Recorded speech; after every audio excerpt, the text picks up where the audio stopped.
Assalamualaikum warahmatullahi wabarakatuh. Perkenalkan, nama saya Risa Putra Setiawan dari STEM Kimia Semarang. Oke, di sini saya akan menjelaskan mengenai algoritma BFS dan DFS.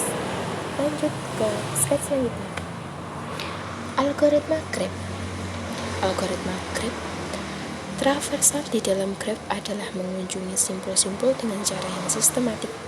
Pencarian melebar, pencarian mendalam. Oke, selanjutnya. Yang pertama kita akan membahas mengenai pencarian melebar atau breadth first search atau BFS. Nah, yang kita bahas BFS. BFS itu breadth first search. Yang pertama, traversal dimulai dari simpul V. Algoritma kunjungi simpul V. Kunjungi semua simpul yang bertetangga dengan simpul V terlebih dahulu.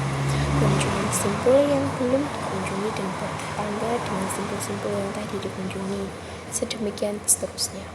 Jika graf berbentuk pohon berakar, maka semua simpul pada aras D dikunjungi lebih dahulu sebelum simpul-simpul pada aras D bersatu. Oke, selanjutnya. Representasi BFS. Pada umumnya graf dipresentasikan baik secara array ataupun list. Yang kedua, dalam kuliah ini menggunakan list, struct kode, struct node, indata, struct node link. Oke, selanjutnya algoritma BFS. Nah, kita bisa lihat algoritmanya, algoritma dari BFS. Oke, selanjutnya. Nah, saya akan berbesar supaya lebih jelas. Nah, ini algoritma dari BFS. Oke, masih ada lagi algoritma dari BFS-nya. Oke, ke slide selanjutnya.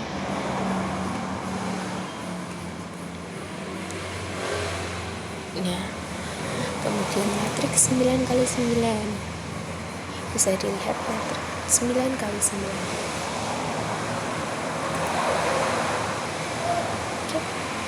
Contoh lain, kita bisa melihat contoh lain. Awal simpul adalah V1. Kita bisa lihat dalam bagan pohonnya dari graf G di bawah ini. Kunjungan BFS menghasilkan V1, V2, V5, V3, V4, V7, V6, V8, dan V9. Oke, lanjut. Kemudian pencarian mendalam depth first search atau DFS. Nah, DFS ini traversal dimulai dari simpul V, hampir sama dengan BFS. Kemudian algoritma kunjungi simpul V, kunjungi simpul W yang bertetangga dengan simpul V. Ulangi DFS mulai dari simpul W. Ketika mencapai simpul U, sedemikian sehingga semua simpul yang bertetangga dengannya telah dikunjungi. Pencarian dirunut balik ke simpul terakhir yang dikunjungi sebelumnya dan mempunyai simpul W yang belum dikunjungi. Kemudian yang terakhir, pencarian berakhir bila tidak ada lagi simpul yang belum dikunjungi yang dapat dicapai dari simpul yang telah dikunjungi.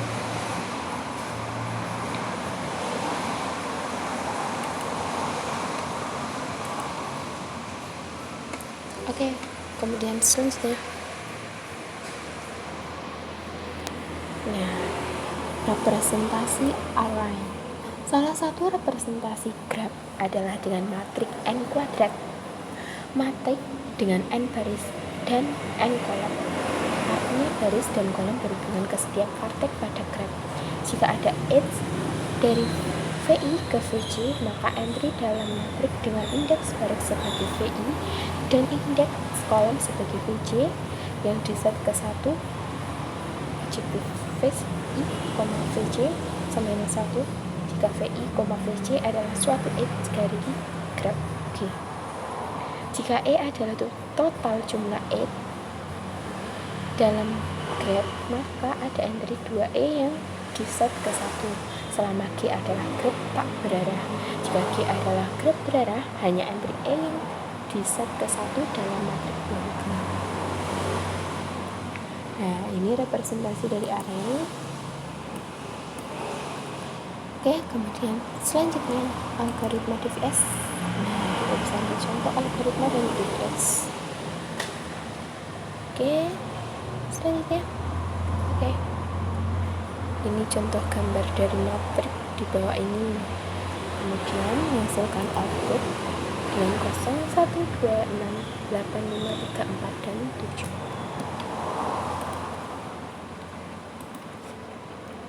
Oke, kita ke contoh lainnya. Contoh lain bisa dilihat gambarnya. Kandungan awal vertex adalah 0. Hasilnya adalah 0, 1, 2, 6, 7, 8, 5, 3, dan 4. Yang kedua, hasilnya 0, 4, 3, 5, 8, 6, 7, 2, 1.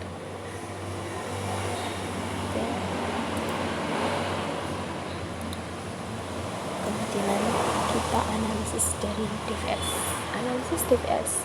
Jika graf G diaplikasikan dengan graf first search atau DVS yang direpresentasikan dengan list keterhubungan, maka vertex G berhubungan ke X dapat ditemukan dengan list berhubungan dari setiap vertex yang berhubungan.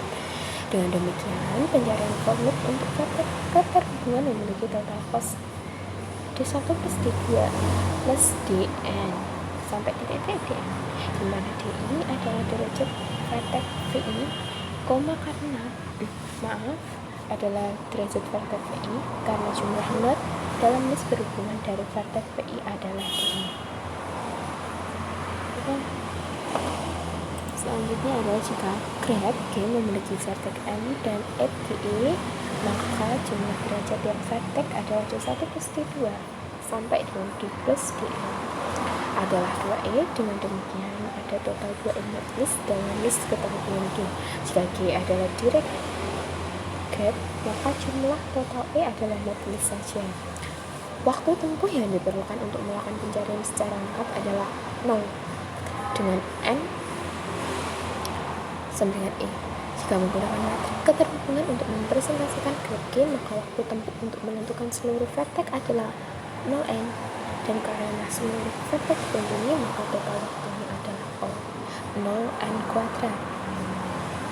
Oke, demikian penjelasan saya mengenai DVF dan DVS. Terima kasih atas perhatiannya. Mohon maaf bila ada salah kata.